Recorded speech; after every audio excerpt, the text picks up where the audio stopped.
Hey, UPB here from OptionMillionaires.com. Great time to be trading options. We've had some tremendous swings in the market. Why? Taper, taper, taper, taper. Okay, we've had the fiscal cliff, the sequester, taper, European debt zone crisis. We had Cyprus. Anyone remember Cyprus? Who the freak is Cyprus? Remember that? Yeah, we dropped how many points from Cyprus? I did a video on Stock Twits. I said, Cyprus be damned, because I knew it would be swept under the carpet. And sure enough, Cyprus is gone. Nobody even cares about Cyprus. They could have taken a nuclear bomb and blown it up, and nobody cares about it. But yet, a couple days, a little while ago, everyone was like, oh my goodness, let me sell everything! Cyprus! They're going to take us down! Seeing the same thing here. We have the big taper talk. Oh my goodness! The taper talk! Remember a couple years ago, they were saying, alright, well, how's the Federal Reserve going to unwind their balance sheet? We're not even talking about unwinding the balance sheet here. We're talking about tapering the massive influx of cash, fake money into the market. That's the scary part. Okay, we're not taking the money away. It's like going to McDonald's and feeding that 600-pound, morbidly obese individual 50 Big Macs instead of the normal 75 Big Macs, okay? The guy's going to die of a heart attack.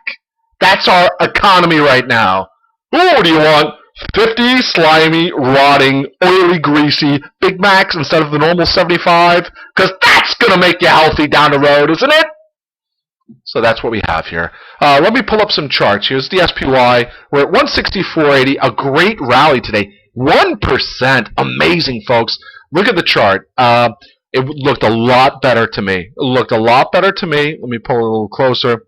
When we were breaking out of that channel, we're pretty there. Pretty there now.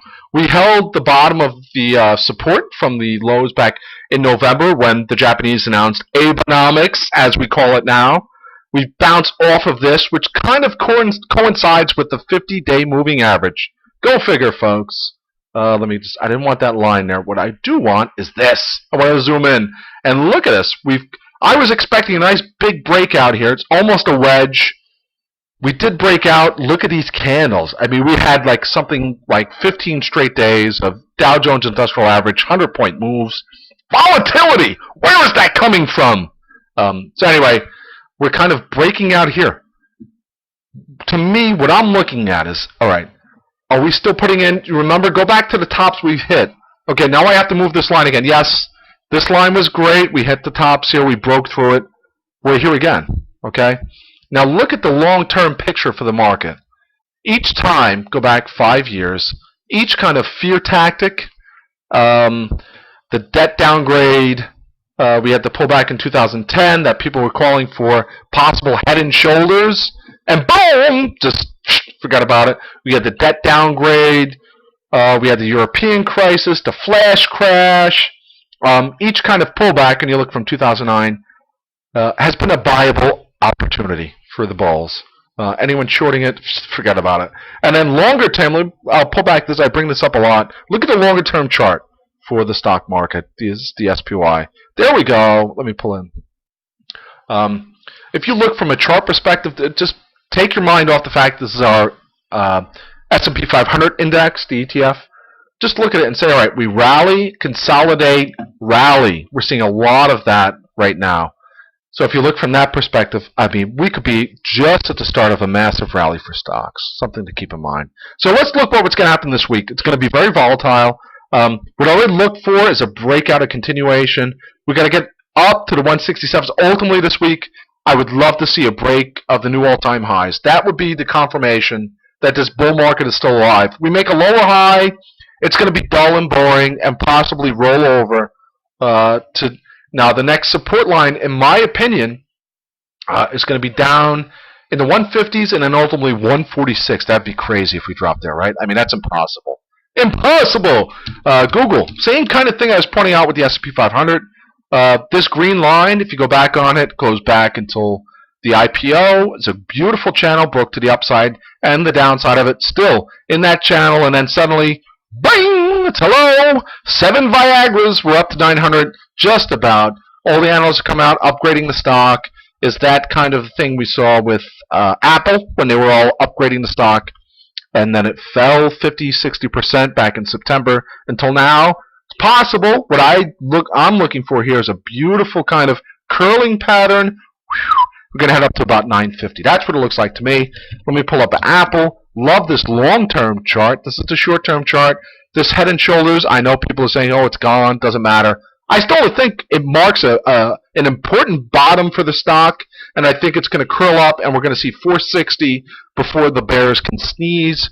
If you look a longer-term kind of perspective for Apple, we're up from 2003 to 2008 financial crisis. We consolidate, head a little lower, just like we did up until the highs we saw in September. Consolidated, now we're above that trend line, that downward trend line. To me, higher. That's where the stock is going. Let's look at bonds. TLT. You're down with TLT. Yeah, you know me. Look at the volatility we've seen recently with TLT. This is the 20-year bond note. Higher prices means lower yields.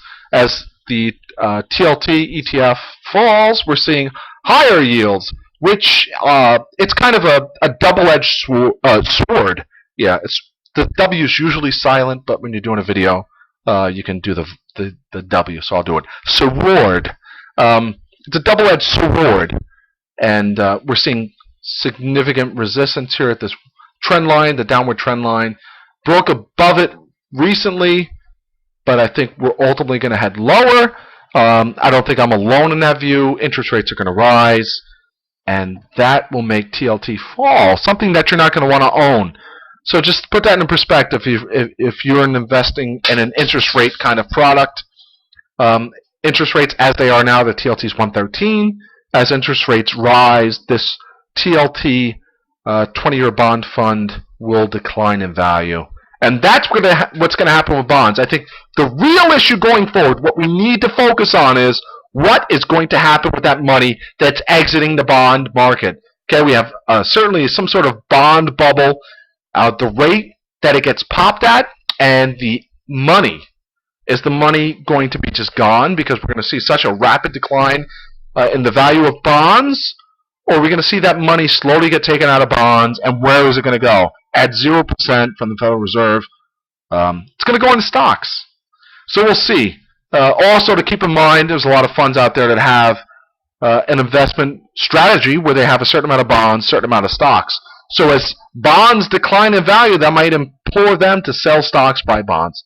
It's going to be very interesting going forward, and it all starts Wednesday. Ben Bernanke and the Federal Reserve. What are they not going to do? UPB here from OptionMillionaires.com. Hope everyone has a great trading